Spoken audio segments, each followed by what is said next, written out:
Welcome back friends. 10th ICSE की class है ये और हम लेकर के आए हैं वर्क एनर्जी पावर का पार्ट 2। पार्ट 1 में हमने वर्क क्या होता है, पावर क्या होता है, एनर्जी क्या होता है, ये सब डिस्कशन किया था। अब उसके आगे बढ़ाएंगे। टॉपिक्स आपको दिख रहे होंगे राइट साइड में।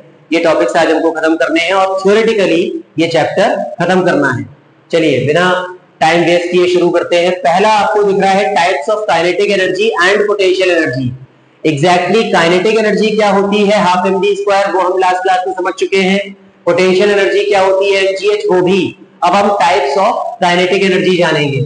तो ये देखिए टाइप्स ऑफ काइनेटिक एनर्जी, तीन तरह की काइनेटिक एनर्जी होती है। पहली इज ट्रांसलेशनल काइनेटिक एनर्जी। तीनों को शॉर्ट में जल्दी जल्दी जानेंगे हम।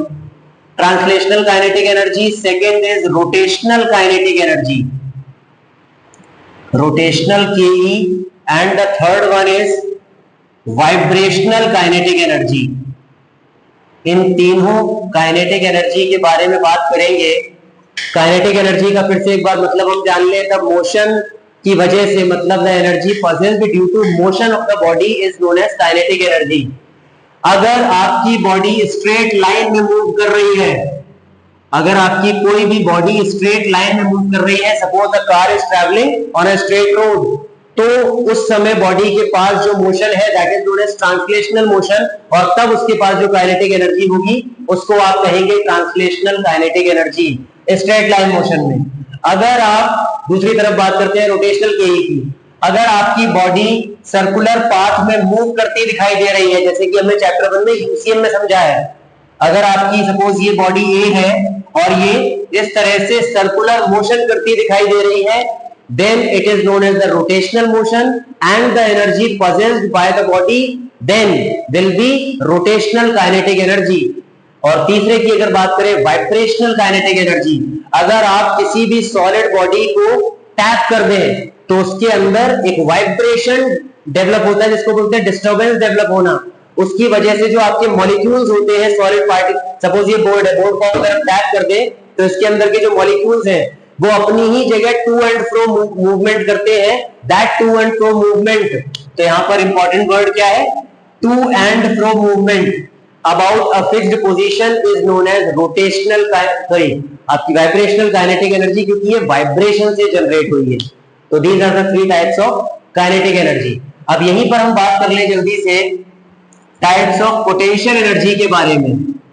तो यहां पर हम टाइप्स ऑफ पीई की बात करेंगे। पीई के होते हैं दो टाइप्स। पहला ग्रेविटेशनल पोटेंशियल एनर्जी, जिसकी झलक मैंने आपको लास्ट क्लास में दी थी। ग्रेविटेशनल पोटेंशियल एनर्जी ही का फॉर्मूला होता है mgh। ये जो हम mgh पढ़ते आ रहे हैं बचपन से, that is not only potential energy, that is particularly gravitational potential energy, क्योंकि the energy possessed due to height is known as gravitational potential energy. अगर आपकी बॉडी किसी भी सर्टेन हाइट पर है तो उसके पास पोटेंशियल एनर्जी मतलब ग्रेविटेशनल पोटेंशियल एनर्जी होगी। G represents the acceleration due to gravity. अब बात है इंपॉर्टेंट, दूसरी क्या है, दूसरी होती है elastic potential energy. Elastic potential energy में सबसे अच्छा जो एग्जांपल होता है वो होता है स्ट्रेच्ड बो का। देखिए होता क्या, तीर कमान सबको चलाना आता है, तो अगर हम तीर कमान वाली चीज जो है उसमें अगर हम जो स्ट्रिंग लगी होती है उसको अगर पीछे की तरफ खींचे so that we can direct the arrow toward something, तो अगर उसको हम खींचते हैं तो उसके अंदर डेवलप हो जाती है इलास्टिक पोटेंशियल एनर्जी। और वो इलास्टिक पोटेंशियल एनर्जी जो डेवलप्ड है उसी की वजह से जब हम छोड़ेंगे उसको तो that elastic potential energy gets converted into the kinetic energy of the arrow. तो इसीलिए एरो हमारा बहुत तेजी से जाता है। सिमिलरली अगर फॉर एग्जांपल आपकी कोई स्प्रिंग लगी हुई है, जैसे ये स्प्रिंग है और इस पर आप रखिए एक बॉल, ठीक, और इस बॉल को करिए प्रेस। अब बॉल को जब आप प्रेस करेंगे तो ये स्प्रिंग क्या होगी, कंप्रेस हो जाएगी। तो स्प्रिंग जब कंप्रेस हुई तो उसके अंदर क्या हो गया, इलास्टिक पोटेंशियल एनर्जी स्टोर हो गई। तो जैसे ही अब आप बॉल को छोड़ेंगे तो that elastic potential energy of the compressed spring changes into the kinetic energy of the ball, that is why ball ऊपर के डायरेक्शन में बहुत तेजी से जाएगी वर्टिकली अपवर्ड मूवमेंट करते हुए। तो ये इस तरह की जो बॉडीज होती है जिसको आप थोड़ा सा स्ट्रेच कर सकते हैं, स्प्रिंग या स्ट्रिंग, इनमें जो डेवलप होती है potential energy due to the change in their position. अगर नॉर्मली आपकी स्ट्रिंग रखी है रिलैक्स्ड पोजीशन में, उसके पास कोई इलास्टिक पोटेंशियल एनर्जी नहीं है। अगर आपने खींचा उसको, अगर आप उसकी रिलैक्स्ड पोजीशन से डिस्टर्ब कर दिया आपने, तो उसके अंदर इलास्टिक पोटेंशियल एनर्जी स्टोर हो जाती है और जो किसी ना किसी फॉर्म में कन्वर्ट की जा सकती है। तो उस तरह की पोटेंशियल एनर्जी को बोलते हैं इलास्टिक पीई। ये था हमारा पहला टॉपिक, टाइप्स ऑफ केई एंड पीई। अब हम बात करेंगे आगे की, दिख रहा होगा आपको, relation between kinetic energy and momentum. Momentum को एक बार मैं आपको रिवाइज करा दूं, जो आपने पहले की क्लासेस में पढ़ा है, अगर 9th क्लास में, the motion contained in a body is called momentum. The motion contained in a body, Newton ने अपने सेकंड लॉ में मोमेंटम का जिक्र किया है। तो अब बात यह है, हम पढ़ रहे हैं relation between P and K, relation between P and K, P for momentum and K for kinetic energy. देखिए काइनेटिक एनर्जी होती है हाफ mv², फाइन, और मोमेंटम होता है at the same time mv। आपको याद होना चाहिए, पिछले साल आपने पढ़ा हुआ है 9th क्लास में, momentum is mass into velocity. हमको K और P में रिलेशन डेवलप करना है, कैसे करें? यहां पर आप न्यूमरेटर और डिनोमिनेटर में दोनों में m से मल्टीप्लाई और डिवाइड करा सकते हैं। अगर हम m से मल्टीप्लाई कराएं तो ऊपर हो जाएगा m² v², और m से ही डिवाइड करा दे तो नीचे भी हो गया m। तो यहां पर हमने क्या किया, m से ऊपर नीचे मल्टीप्लाई करा दिया। अब बात यह है k इज इक्वल्स टू, ऊपर वाली चीज है m² v², इसको हमने लिख लिया mv का होल स्क्वायर, और नीचे है हमारे पास 2m, और इसी mv को हम लिख सकते हैं p, क्योंकि मोमेंटम होता है मास इनटू वेलोसिटी। तो k equals p² by 2m। ये डेवलप हुआ relation between k and p। इसी को फर्दर आगे और सॉल्व अगर कर दे तो 2m को इधर भेज सकते हैं आप, तो p² can be written as 2mk, और p इक्वल्स √2mk।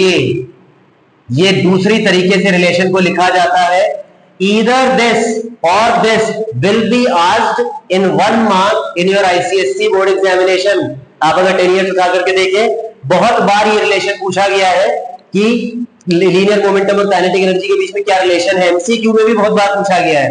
वो यहाँ रूट लगा देते हैं, √2m बाई k कर देंगे, कभी कभी √k बाई 2m कर देंगे। तो आपको ध्यान रखना है k equals p² by 2m या फिर p equals √2mk। This is the relation between kinetic energy and momentum. ठीक, आगे बढ़ते हैं तीसरे टॉपिक की तरफ। तीसरा टॉपिक आपको दिख रहा है वर्क एनर्जी थ्योरम है। सबसे पहले तो स्टेटमेंट में आपके लिए पढ़ दूं वर्क एनर्जी थ्योरम का। स्टेटमेंट ये कहता है, the work done on the body is used to change its kinetic energy. आप किसी भी बॉडी पर अगर वर्क करेंगे तो वो उसकी काइनेटिक एनर्जी को चेंज करने के काम आता है। फॉर एग्जाम्पल, आप अपनी कार को ड्राइव कर रहे हैं 40 किलोमीटर पर आवर से, आपने एक्सीलरेटर पे पैर दबाया, या आपने क्या किया, वर्क। आपने जैसे एक्सीलरेटर पे पैर दबाया, आपकी स्पीड हो गई इंक्रीज। तो आप पहले 40 किलोमीटर पर आवर से चल रहे थे, तब आपके पास एक डेफिनेट काइनेटिक एनर्जी थी, कितनी, हाफ mu²। अब आपने जब वर्क किया तो आपकी स्पीड बढ़ गई, स्पीड हो गई v, तो अब आपके पास एनर्जी कितनी हो गई, हाफ mv²। तो ये जो डिफरेंस इन काइनेटिक एनर्जी होगा, ये जो काइनेटिक एनर्जी में का डिफरेंस होगा, that will be equal to the work done. तो मतलब जो आप वर्क करते हैं किसी बॉडी पर, वो आपकी काइनेटिक एनर्जी को या तो बढ़ाने के काम आता है या फिर घटाने के। यहां आपने एक्सीलरेटर पे पैर दबाया था, तब वर्क किया। अगर आप उल्टा करना चाहें, 40 किलोमीटर पर आवर से आप चल रहे हैं, और अगर आप ब्रेक अप्लाई कर दें, ब्रेक अप्लाई करने पे आपकी काइनेटिक एनर्जी कम हो जाएगी। तो whether you increase the kinetic energy और decrease the kinetic energy, you need to do some work. That work will always be equal to the change in kinetic energy। ये कहती है वर्क एनर्जी थ्योरम। अब work energy theorem का expression हमको derive करना होता है। इसको समझिए कैसे डिराइव करेंगे यहां पर। तो जैसे कि मैंने आपको बोला कि W इक्वल्स डेल्टा के, W इक्वल्स डेल्टा के हमको डिराइव करना है। ठीक है, अब समझिए यहां पर क्या हो रहा है। आपका नॉर्मल वर्क डन का फॉर्मूला होता है फोर्स इंटू डिस्प्लेसमेंट। एक बार फोर्स इंटू डिस्प्लेसमेंट। अब साइड में आइए, F is equals to ma, ये रही पहली इक्वेशन। F को आप ma लिखते हैं न्यूटन सेकेंड लॉ से। और अगर थर्ड इक्वेशन ऑफ मोशन को यूज करें तो v square equals u square plus 2as, इसको इधर भेज दें तो v square minus u square equals 2as, और यहां से s की वैल्यू अगर निकाल लें तो वो आएगी v square minus u square by 2a। ये रही दूसरी इक्वेशन। s की ये वैल्यू और f की ये वैल्यू यहां पर सब्स्टिट्यूट कर दीजिए, तो w इक्वल्स f की वैल्यू ma इंटू s की वैल्यू है v square minus u square by 2a। ठीक है बात, a से a हो गया कैंसिल, तो w इक्वल्स ये जो बाई 2 है इसको अलग कर लीजिए, तो इसको हाफ m, और ये रहा ब्रैकेट में v square minus u square. Bracket अगर ओपन कर दे तो it can be written as half m v square minus half m u square. अब ये हाफ m v स्क्वायर क्या होता है? काइनेटिक एनर्जी फाइनल, क्योंकि v क्या है? फाइनल वेलोसिटी, तो उसकी जो काइनेटिक एनर्जी है दैट इज k फाइनल, और u क्या है? इनिशियल वेलोसिटी, तो उसकी जो एनर्जी है दैट इज k इनिशियल। तो k final minus k initial को ही आप क्या लिख सकते हैं? Change in kinetic energy. That is why it is said that work done on the body is used to change the kinetic energy of the body. This says work energy theorem. ये था work energy theorem के बारे में। और अगर आपको derivation type का या एस्टैब्लिश रिलेशन करने को आ जाए तो आप इस तरह से उसको एस्टैब्लिश करेंगे। ठीक है, चलिए आगे बढ़ते हैं। आई थिंक समझ में आ रहा होगा सब कुछ। Principal of conservation of energy की बात करेंगे हम। सबसे पहले अगेन फिर से वही बात, साइंटिफिक स्टेटमेंट क्या है principle of conservation of energy का? Energy can neither be created nor be destroyed, it can only be transferred from one form to another. Principle of conservation of energy, ये हमने बचपन से हमको रटाया गया, पढ़ाया गया है कि एनर्जी खुद से क्रिएट नहीं की जा सकती, ना ही डिस्ट्रॉय की जा सकती है, सिर्फ एक फॉर्म से दूसरे फॉर्म में कन्वर्ट की जा सकती है। जैसे यहां पर हम जो पढ़ेंगे वो KE और PE का आपस में इंटरचेंज पढ़ेंगे। इसको आप समझिए ऐसे, वर्टिकल मोशन से मैं आपको समझाता हूं जो कि बहुत इंपॉर्टेंट है। वर्टिकल मोशन में होता यह है कि फॉर एग्जांपल आप ग्राउंड पर हैं और ग्राउंड से आपने कोई बॉडी थ्रो कर दी ऊपर के डायरेक्शन में, कोई बॉडी आपने थ्रो कर दी ऊपर के डायरेक्शन में विद वेलोसिटी v, ठीक बात, और वो मैक्सिमम हाइट कवर कर पाई h की और वो पहुंच गई पॉइंट B पर। तो हुआ क्या यहां पर? At point A you have thrown a body with velocity v in upward direction, तो वो जाएगी ऊपर और उसने मैक्सिमम हाइट अटेन की h की और वो पहुंच गई B पॉइंट पर। यहां पर पहुंचने के बाद उसकी फाइनल वेलोसिटी हो गई है 0। तो अब बात यह है कि पॉइंट A पर, यहां मैं बताता हूं आपको, पॉइंट A पर आपके पास काइनेटिक एनर्जी कितनी है? काइनेटिक एनर्जी है आपके पास हाफ mv स्क्वायर, क्योंकि यहां पर आपने वेलोसिटी के साथ बॉडी को फेंका। एट पॉइंट A आपके पास पोटेंशियल एनर्जी कितनी है? 0। क्यों? क्योंकि हाइट 0 है। हाइट तो यहां के ऊपर हो रही है, ये तो आप ऑलरेडी ग्राउंड पे थे, तो पोटेंशियल एनर्जी 0। तो दोनों का सम मतलब टोटल एनर्जी, आपके पास टोटल एनर्जी कितनी हुई? Total energy K plus P, तो that will be half mv square. ठीक है बात, ये रही आपके पास टोटल एनर्जी। और अब पॉइंट B की अगर बात करें तो पॉइंट B पर आप पहुंचने के बाद आपकी स्पीड हो चुकी है 0, तो आपके पास काइनेटिक एनर्जी तो अब रही नहीं, तो K हो गया 0, और अब आपके पास पूरी की पूरी पोटेंशियल एनर्जी हो चुकी है कितनी? mgh, क्योंकि आप h हाइट कवर कर चुके हैं, mgh। तो अब आपके पास टोटल एनर्जी कितनी हो गई? KE प्लस PE मतलब mgh के बराबर। तो चूंकि principle of conservation of energy ये कहता है कि आपकी total energy will remain constant, तो टोटल एनर्जी अगर कांस्टेंट है तो टोटल एनर्जी चाहे पॉइंट ए पर हो चाहे टोटल एनर्जी पॉइंट बी पर हो, that should be equal. That is why यहां से एक चीज निकल के आती है कि half m v square should be equal to mgh, और ये वो रिलेशन है जो आपको मिलता है principle of conservation of energy से, और इसको आप याद रखिए, ये न्यूमेरिकल्स में बहुत बार यूज होगा। तो इसलिए काइनेटिक, आप जो जब बॉडी को फेंकते हैं तो जिस काइनेटिक एनर्जी से फेंकते हैं वो पूरी की पूरी कन्वर्ट हो जाती है पोटेंशियल एनर्जी में at the maximum height. Similarly if you drop a ball from a certain height, तो सर्टेन हाइट पर आपके पास कौन सी एनर्जी थी, mgh, मतलब पोटेंशियल। तो पूछा यह जाता है कि कितनी काइनेटिक एनर्जी के साथ बॉडी गिरेगी नीचे, तो जितनी पोटेंशियल एनर्जी, सपोज 10 जूल से आपने ड्रॉप किया बॉल को, तो 10 जूल एनर्जी के साथ ही वो ग्राउंड को हिट करेगी, क्योंकि पोटेंशियल बराबर काइनेटिक। तो नीचे ऊपर के मोशन में, वर्टिकल मोशन में, top most point it has potential, lower most point it will have kinetic energy. This is principal of conservation of energy, और ये सिर्फ काइनेटिक और पोटेंशियल के लिए एप्लीकेबल नहीं है, बाकी सबके लिए भी है। Electrical to mechanical energy convert होना, मैकेनिकल टू इलेक्ट्रिकल कन्वर्ट होना। जैसे मैंने माइक लगाया हुआ है, माइक में कौन सा एनर्जी कंजर्वेशन हो रहा है, ये हम जब प्रीवियस ईयर के क्वेश्चंस करेंगे तब मैं इस तरह की एनर्जी कन्वर्जन की भी आपसे बात करूंगा। माइक में फॉर एग्जांपल कौन सा एनर्जी कन्वर्जन हो रहा है, मैं बोल रहा हूं, मतलब साउंड एनर्जी बोल रहा हूं, तो साउंड एनर्जी, और ये साउंड एनर्जी किसमें कन्वर्ट हो रही है, इलेक्ट्रिकल एनर्जी में। बात समझ आ रही है? हमारे लाउड स्पीकर में कौन सा कन्वर्जन हो रहा है, electrical energy to sound energy, ये लाउड स्पीकर में कन्वर्जन हो रहा है। इस तरह का कन्वर्जन, जैसे इलेक्ट्रिक फैन जो पंखा चल रहा है उसमें कौन सा कन्वर्जन है, इलेक्ट्रिसिटी की हेल्प से पंखे को घुमाया जा रहा है, मतलब electrical energy to mechanical energy. तो इस तरह के एनर्जी कन्वर्जन होते हैं। और काइनेटिक पोटेंशियल की हमने बात कर ली कि काइनेटिक और पोटेंशियल आपस में इंटर कन्वर्टेबल होती है। ये था principal of conservation of energy के बारे में। आगे बढ़ेंगे, सिंपल पेंडुलम की बात करेंगे। यहां पर सिंपल पेंडुलम का एक केस अलग सा होता है जो कि आपके सिलेबस में भी है और इसको हमको समझना पड़ेगा। देखिए सिंपल पेंडुलम का केस क्या है।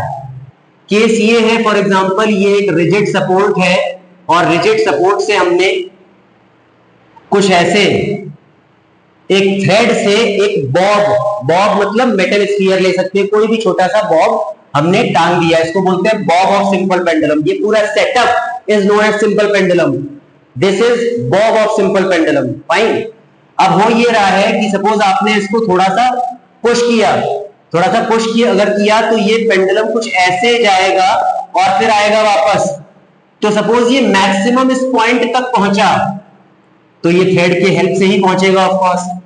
तो ये पहले जब इधर गया उसके बाद वापस लौटेगा इस रास्ते और अब की बार इधर जाएगा, तो अब इधर गया कुछ इस तरह से यहां, या फिर से थ्रेड से कनेक्ट करेंगे इसको। तो अब बात ये है कि ये वाली जो पोजीशन है इसको बोलते हैं mean position. This is known as mean position. और ये जो दोनों हैं, ये और ये, इसको मैं साथ में लिख दे रहा हूं यहां पर, दीज आर एक्सट्रीम पोजीशंस। ये एक्सट्रीम पोजीशन, एक्सट्रीम इसको इसलिए बोलते हैं क्योंकि मैक्सिमम इतना ही दूर तक पेंडुलम गया उसके बाद वापस आ गया है। तो ये सपोज पॉइंट ए है, ये पॉइंट बी है और ये पॉइंट सी। अब जो समझने वाली बात है, principle of conservation of energy जब यहां अप्लाई कर दे तब कैसे करना है। जब बॉडी ए पर है तो इसके पास कोई हाइट नहीं है, यहीं से इसी को आप ग्राउंड मानेंगे, इसके पास कोई हाइट नहीं है, तो यहां पर बॉडी के पास सिर्फ काइनेटिक एनर्जी होगी। कितनी, हाफ एम बी स्क्वायर। यहां पर पोटेंशियल कितनी होगी बॉडी के पास, 0। ध्यान समझिएगा, बहुत इंपॉर्टेंट चीज है ये। Kinetic half m v square, potential 0। Suppose ये इसको पास कर रही है डी वेलोसिटी से, और बी पॉइंट पर पहुंचने के बाद काइनेटिक बिकम्स 0 और इसके पास पोटेंशियल आ गई कितनी, mgh। सपोज हमने मान लिया कि हमने सर्टेन हाइट h कवर की है इतना काम करने में, तो पॉइंट B की बात हो या पॉइंट C की, दोनों ही एक्सट्रीम पोजीशंस पर it will possess potential energy not kinetic. तो अब बस बात इतनी सी है, कंजर्वेशन ऑफ एनर्जी अगर लगा दें तो वो ये कहता है कि kinetic energy at mean position equals potential energy at extreme position. Kinetic energy at mean should be equal to potential energy at extreme. Mean पर कितनी है kinetic? Half mv square. Potential कितनी है एक्सट्रीम पर? mgh. तो आप सबसे पहले तो ये वाली चीज याद रखिए. उसके बाद अगर इसको फर्दर और सॉल्व कर दें, mm कैंसिल, इसको इधर भेजें तो v स्क्वायर इक्वल्स 2gh. तो v can be written as under root 2gh. ये वेलोसिटी का डायरेक्ट रिलेशन होता है, लेकिन मैं आपको ये सजेस्ट करूंगा कि ये डायरेक्ट रिलेशंस को रटने के चक्कर में मत पड़ा करिए. हमेशा कंसेप्ट को याद रखिए. अगर आपको ये याद रहा कि kinetic energy at me equals potential energy at extreme, तो आप ये फॉर्मूला तुरंत के तुरंत डिराइव भी कर सकते हैं. ये था सिंपल पेंडुलम में principal of conservation of energy को अप्लाई करना. और अब हमारी लास्ट बात बची है, जिसको बोलते हैं एनर्जी वर्सेस हाइट का ग्राफ. अब ये ग्राफ भी हमको किस चीज के लिए प्लॉट करना है? उसी चीज के लिए जो हमने पढ़ा अभी, वर्टिकल मोशन के लिए. उसी के हिसाब से हम प्लॉट कर भी सकते हैं. देखिए कैसे करना है, और ये बहुत इंपॉर्टेंट ग्राफ है अगेन फॉर बोर्ड्स. तो लास्ट हमारा टॉपिक आज का जो है वो है एनर्जी वर्सेस हाइट का ग्राफ. अब इस ग्राफ को समझिए ध्यान से. सपोज हमने कुछ इस तरह से बना लिया, तो ये ऑफ कोर्स हमारी हाइट वाली एक्सिस है, एक्स एक्सिस, और ये है हमारी एनर्जी वाली एक्सिस, जिसमें हम एनर्जीज को प्लॉट करेंगे. ठीक है बात. अब ग्राफ क्या कहता है समझिए. जब आपकी हाइट जीरो है, जब आपकी हाइट जीरो, अभी हमने पढ़ा था, जब हमारी हाइट जीरो है तब हमारे पास कौन सी एनर्जी है? सिर्फ काइनेटिक. पोटेंशियल जीरो है. और जैसे जैसे हाइट बढ़ेगी वैसे वैसे कौन सी एनर्जी? एक एनर्जी की बात करते हैं, ठीक, पोटेंशियल की बात करते हैं यहां पर. अगर हाइट जीरो तो पोटेंशियल जीरो. जैसे जैसे हाइट बढ़ेगी वैसे वैसे पोटेंशियल एनर्जी बढ़ रही है. ठीक बात. तो पोटेंशियल एनर्जी का ग्राफ आ गया कुछ ऐसा, स्ट्रेट लाइन. ये बात ठीक. ये रहा पोटेंशियल एनर्जी का ग्राफ. अब एट द सेम टाइम आपको बनाना है काइनेटिक का ग्राफ. सपोज यहां से यहां तक, यहां पर मैक्सिमम पोटेंशियल एनर्जी अटेन हो गई बॉडी के पास. ये है मैक्सिमम पोटेंशियल एनर्जी. कितनी? mgh के बराबर. ठीक बात. अब हम ये पोटेंशियल एनर्जी का ग्राफ हो गया. ठीक. अब काइनेटिक की अगर बात करें तो हाइट जीरो पर आपके पास पोटेंशियल तो जीरो है, लेकिन mgh के बराबर ही होगी कितनी? काइनेटिक. तो काइनेटिक का ग्राफ यहां से शुरू होगा और आपका यहां पर खत्म होगा ग्राफ. ये देखिएगा ध्यान से. ये ग्राफ इसका ऐसे नीचे जाएगा. तो ये हुआ ke का ग्राफ और ये हुआ pe का ग्राफ. तो एट द सेम टाइम हो क्या रहा है? जीरो हाइट पर काइनेटिक मैक्सिमम है, mgh या फिर हाफ mv स्क्वायर कुछ भी बोल सकते हैं, क्योंकि दोनों ही बराबर होते हैं. तो at zero height kinetic maximum है, पोटेंशियल जीरो. जैसे जैसे हाइट बढ़ रही है काइनेटिक कम हो रही है, पोटेंशियल बढ़ रही है. और मिडवे पॉइंट पर, मिडवे पॉइंट मतलब h/2 पर बॉडी के पास दोनों आधी आधी होंगी, आधी काइनेटिक और आधी पोटेंशियल. फिर जैसे और आगे बढ़े पोटेंशियल लगातार बढ़ती गई और काइनेटिक कम होते होते फाइनली h हाइट पर, ये कौन सी हाइट है? h height. h हाइट पर पहुंचने के बाद काइनेटिक हो गई जीरो और पोटेंशियल हो गई मैक्सिमम mgh के बराबर. ये है हमारा ग्राफ. काइनेटिक और पोटेंशियल ग्राफ को शो करना मतलब एनर्जी वर्सेस हाइट कर्व जिसको बोलते हैं. यहां पर थ्योरेटिकली आपका वर्क एनर्जी पावर चैप्टर हो जाता है खत्म. कुछ मिस नहीं हुआ है. अगर इनकेस आपको लगे कि कोई छोटी सी चीज मिस हो गई या सर मैं ये नहीं समझ पाया है, नहीं समझ पाई, तो आप कमेंट सेक्शन में तुरंत बोल सकते हैं. यहाँ पर थ्योरी हमारी खत्म हो गई. नेक्स्ट क्लास में हम वर्क एनर्जी के न्यूमेरिकल स्टार्ट करेंगे. न्यूमेरिकल्स की भी दो अलग से क्लास होंगी, क्योंकि वर्क एनर्जी पावर जैसे कि मैंने आपको बताया था थोड़ा वास्ट टॉपिक है, तो इसके न्यूमेरिकल्स भी काफी सारी वैरायटीज में है. तो हम दो क्लासेस में उसको कवर करेंगे और जो अब से लेके तीसरी क्लास होगी उसमें PYQs डिस्कस किए जाएंगे WEP के. ठीक. आई थिंक आपकी पढ़ाई सब कुछ ठीक चल रही होगी. बहुत मेहनत करिए, पढ़ते रहिए लगातार. 8-10 महीने बाद आपके बोर्ड्स हैं. जो भी प्रॉब्लम्स आती है कमेंट सेक्शन में तुरंत बताते रहिए. मैं आपके कमेंट्स का हमेशा इंतजार करूंगा. All the best. Take care.